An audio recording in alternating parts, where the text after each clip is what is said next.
Okay, good morning everyone. Firstly, I'd just like to thank the Green Business Network and the Energy Agency for giving the department the opportunity to come here. I'll speak a little later about the green energy policy statement process that we've gone through and the consultation that we've undertaken as part of that. And this is another opportunity for the department to come out and listen to what you have to say. The department does have a central role in terms of policy, but just to go back, I think you probably know a lot about your own local businesses. You know enough about your own local energy use that can help us develop the policies to facilitate that transition and to facilitate the work that you need to do in the communities. The overview of the presentation today, I just want to take you through, for those of you who maybe are familiar, a little introduction to energy policy and some of the back context to that in terms of 2020 and the newly forming 2030 policy. I want to talk a little bit about the energy policy paper, the energy policy statement that's going to come out this year, and also then go on to some of the specific aspects given the forum today relating to community energy. So maybe just talk about energy policy first of all. It's shaped primarily into three pillars. Oh, sorry, I pushed that button. Three pillars: security of energy supply, competitiveness and sustainability, and environmental responsibility. The words can change, but those three key pillars remain the same. What you're trying to do is find a balance between three aspects that have a natural tension between them. So if we want to change something in the society, if we want to change our energy use or introduce renewables into it, there will be a cost to that in society. We want to make sure that that's competitive, but we also want to make sure that we achieve those goals in terms of sustainability and environmental responsibility. Given all the backdrop that Paul's just taken us through, it's incumbent upon us all to make that transition. Energy policy is a wider servant to the other aspects in economic policy, and be that delivery of safe, secure supplies to all those people in the country who need them. The promotion of innovation and entrepreneurism. If you think about some of the things that we'll hear about this afternoon, case studies about people taking on novel projects, introducing novel solutions. Energy policy needs to support all that and facilitate all that. While not picking any necessary winners, we need to make sure that those who have ideas and concepts can bring them forward to fruition. And if you also think about improving economic competitiveness and quality of life, if you achieve some of those pillars at the top, the three pillars, you start to contribute to the quality of life that we all have in society. And you also look at the kind of economic competitiveness and how Ireland can compete on the national stage. And not all of that is always about cost. If you think about recent announcements, the Apple announcement, it's about having renewables and having that sort of green image to attract foreign direct investment. At the bottom there, I've just outlined, principally energy is considered from three key aspects: electricity, heat, and transport.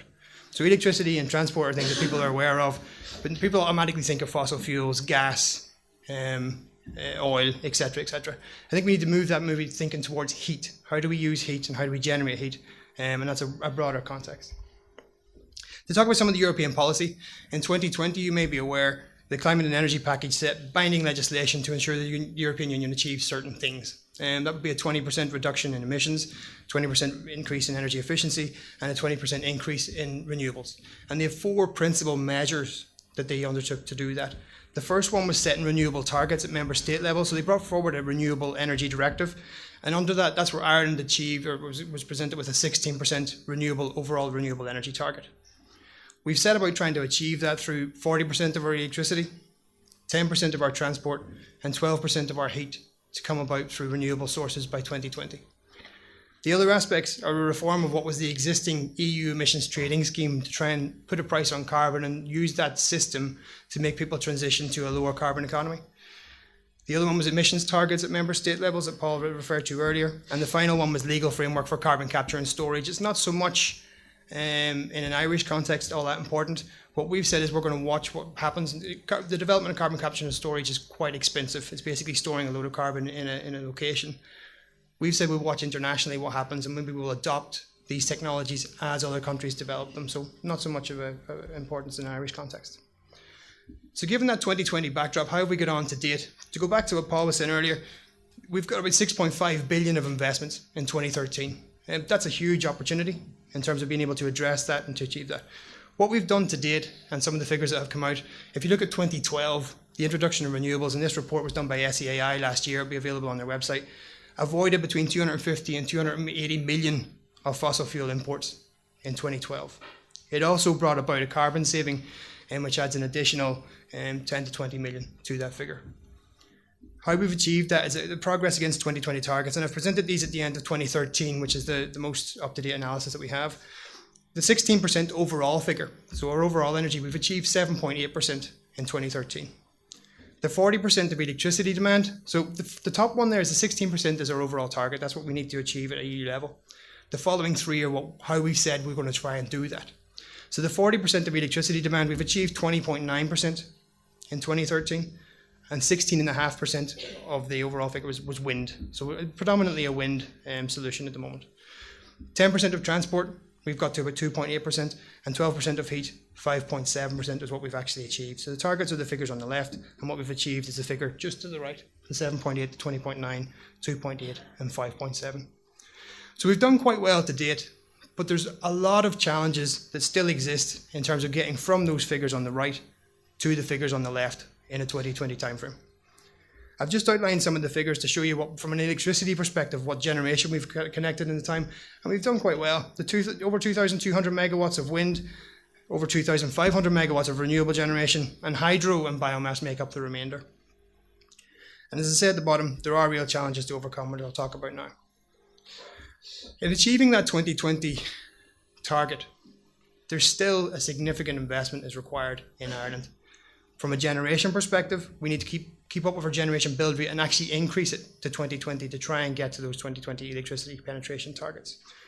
We need to build our grid to support that, so we need to keep building it. The 21st century grid is central to achieving all of those ambitions. And then we also need to be able to improve our operation of the system. So as we introduce these new and different generation aspects into our overall generation portfolio, the system needs to continue to provide, going back to the three pillars, the security of supply that we need as a state. So we need to make sure that our system can accommodate that, and we've a program in place with the electricity system operators to do that. The other aspect, and maybe this is something for talk today, is the social acceptance of infrastructure development. That has definitely disimproved over the last few years. People maybe aren't appreciating the requirement for the electricity, how it's going about, and I'll talk a little bit about the challenges about how we engage with people. We've acknowledged some of that how people are engaged or participate in these processes definitely needs to be improved. We need to have that national discussion around the need for infrastructure, the need for the transition, and I hope the Green Paper has started that process. And we can also look at international resignation. Denmark has done this quite well. People seem to acknowledge local infrastructure, the need for national infrastructure, the need for the transition. So there's examples that we can look at internationally to see how that's been achieved and how maybe we can look at that here. Going beyond 2020, I just wanted to say there's a new horizon now of 2030. So in October of last year, EU leaders agreed at a high principle level for the EU what the target should be for 2030. So they've stated that 40% greenhouse gas emissions should happen in 2030 compared to 1990, and a target of 27% for energy, renewable energy, and for energy efficiency. In principle, we support that EU level ambition. We think it's important given what Paul has said this morning and the overriding context to all of this. We think it's important.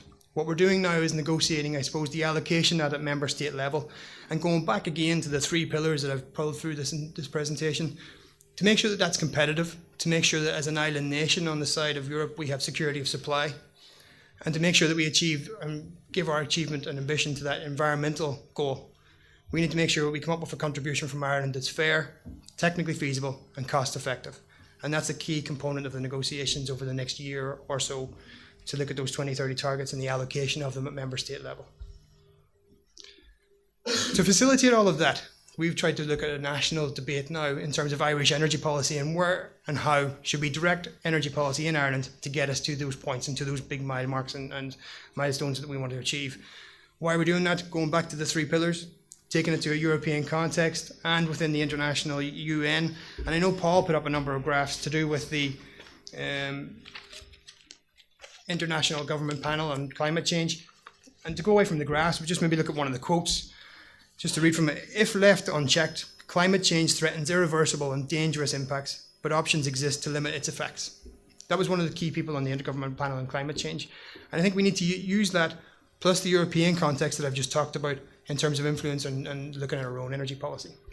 The questions that we need to ask is, what can Ireland add? What extra can we bring? How can we lead? Can we develop economic opportunities from how we set our policy and from these international and European contexts? And also looking at our wider societal context, that our social and economic recovery is underway. How can we use that? How can we further support that to make this transition happen? The energy policy statement is going to come out this year. The process to get there was the green paper, which was published in May this year, and it looked at 6 key priority areas, and I've outlined them, looking at empowering energy citizens, markets and regulation, in planning infrastructure, looking at a balanced and secure energy mix, putting the energy system on a sustainable pathway, and driving economic opportunity. Those are 6 key priority areas, but if you start to get into any of them, you start to see that they all interweave, and they all need to be considered in terms of those 3 pillars of energy policy. I just want to focus on 2 just to give you an idea of the complexity and some of the things that need to be considered. So the first one, putting the energy system on a sustainable pathway. If you go back to that electricity, heat and transport aspect that I talked about earlier, we need to consider what measures are needed to upscale the use of renewable energy. So we have existing schemes. We have refit schemes. We have a biofuel obligation scheme for transport. We have Part L of the building regulations, which makes people incorporate renewable energy into new buildings, incorporate energy efficiency into new buildings. What extra do we need to do to bring forward the transition that we need? And we're looking at things at the moment like the introduction of a new support scheme for electricity, which we're going to consult on for the remainder of this year, the introduction of a renewable heat incentive to enable larger industrial users to bring forward renewable heat, which might help some of the community projects that we've talked about, or we're going to talk about this afternoon. And we're also looking at bringing forward new technologies. Should marine technologies incorporate part of this? Should we be looking at solar? What do we do, or what do we need to do? Looking at energy efficiency, which is another aspect. How do we bring around that radical improvement in energy efficiency? And what we found with energy efficiency is there really is a local dividend to it. If you start to deploy local energy efficiency projects, etc., a lot of that employment can stay in the local community and can stay in the local environment and support local business. So that's a big opportunity. In the grid, how do we make sure that the development of the grid is sustainable and supports what we're trying to do? How can we look at technological developments, say smart grids, etc., to minimize that grid development, to make sure that it's optimal, etc. And the last one is just looking at diversity of renewable supply. So what role can community energy, can microgeneration, and as I've said, other technologies come in play as part of that overall energy portfolio, generation portfolio that we have? To go on to another one about empowering energy citizens, you can see here there's a number of different aspects. But the first one is, do we want to develop a vision for a future society? We want to create that national energy discourse, which we've started in the Green Paper. How do we continue that? How do we continue participation in that energy debate? How do we make that energy transition work and people understand and support it and have the information that they need to build the capacity in the local communities to actually implement it? How do we educate the next generation of people that are coming through to the challenges and what we're trying to do and the solutions? Having a national strategy, but having a local implementation. And I suppose there's 3 here. The role of a metering in a connected society, making the switch, and active consumers. That's all about making sure consumers have the information to hand to look at their own consumption, switch between suppliers, say for example, switch between technologies, and make sure that they're aware of their use and they can be a more active participant. The Green Paper, I've talked about this. We've done a fairly extensive consultation process. We've a public consultation, over 1,200 responses received. We've had a number of public seminars, 12 of them, 8 in Dublin, 4 regional. And the timeline is that by the end of this year, we hope to have an energy policy paper in September, which definitively sets out what we're trying to achieve by 2030, looking at those 3 pillars, looking at Ireland's specific circumstances as an island nation, and a policy that's fit for present and future purposes.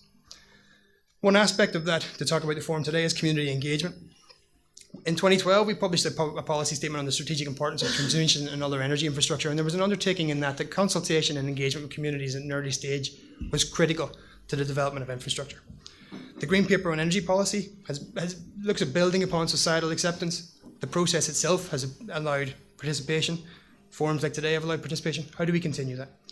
And then furthermore, we're going to publish later this year the Renewable Energy Policy and Development Framework, which basically is looking at community engagement and for larger scale renewable electricity projects, how do we go about developing them in communities for the greater good?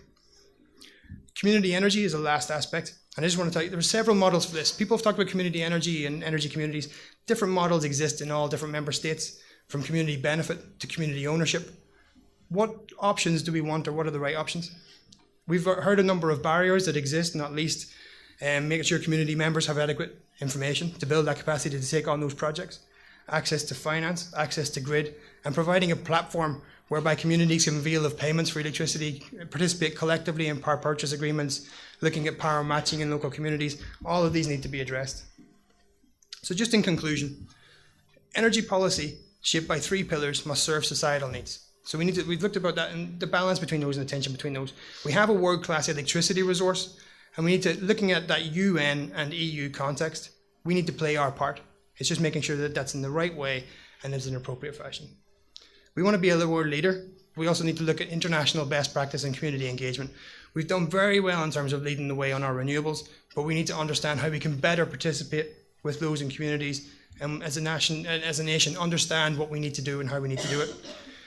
We need to look at the critical role in balancing public and private interests, and part of that is community energy. How can we engage with communities? How can we involve communities? How can we make sure these community energy projects happen? And the energy policy statement is to be published in the Minister in September 2015. And I think it's important to note that from a community energy perspective, I think what we need to do here is there's lots of solutions coming forward. There's lots of proposals coming forward.